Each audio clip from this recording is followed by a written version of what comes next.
கொண்டு வந்த எதையும் நம்ம கொண்டு போக போறது இல்ல. இது புரிஞ்சிருச்சுல உங்களுக்கு? உங்க வீடு உங்க கூட வருமா? நீங்க செத்து போனதுக்கு அப்புறம் மனைவி வருவாங்களா? நம்ம கணவர் போயிட்டார், நம்ம கூடயே போயிடுவோம். அப்படி யாராவது இருக்கீங்களா? உங்களுக்கு திருப்பாதங்களை காட்டுங்க, நான் ஆசீர்வாதம் வாங்கணும். அப்ப மனைவியே வர மாட்டாங்க. குழந்தைங்க வருவாங்களா? வருவாங்களா? உங்களுக்கே தெரியுது பதில். புருஷன் முன்னாடியே வரமாட்டாரு, எங்கெங்க குழந்தைங்க யாரும் வரமாட்டாங்க. நீ சம்பாதிச்ச பணம்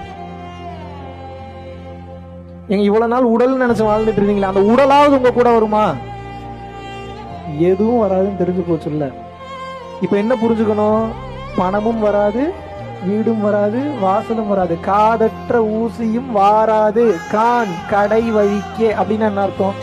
பட்டினத்தாருக்கு ஞானத்தை உணர்த்திய சிவபெருமானினுடைய வாசகம்.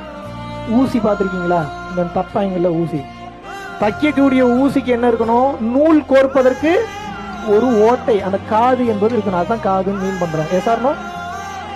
அந்த காது இல்லாத ஊசியை வச்சு உங்களால தைக்க முடியுமா? அப்ப அந்த ஊசியை வச்சு ஏதாவது பலன் இருக்கா? அது தங்க ஊசியாவே இருந்தாலும் ஏதாவது பலன் இருக்கா? அதை வச்சு தைக்க முடியுமா? அதை வச்சு? இப்ப என் கேள்வி ஒன்னே ஒண்ணுதான். அந்த காது இல்லாத ஒரு ஒண்ணுத்துக்கு ஆகாத ஊசி கூட, அதுக்கு என்னன்னு மீன் பண்றாரு? ஒண்ணுத்துக்கு ஆகாத ஊசி, அந்த ஊசி கூட நீ செத்து போனதுக்கு அப்புறம் கூட வராதரா அப்படின்னு சொல்றாரு.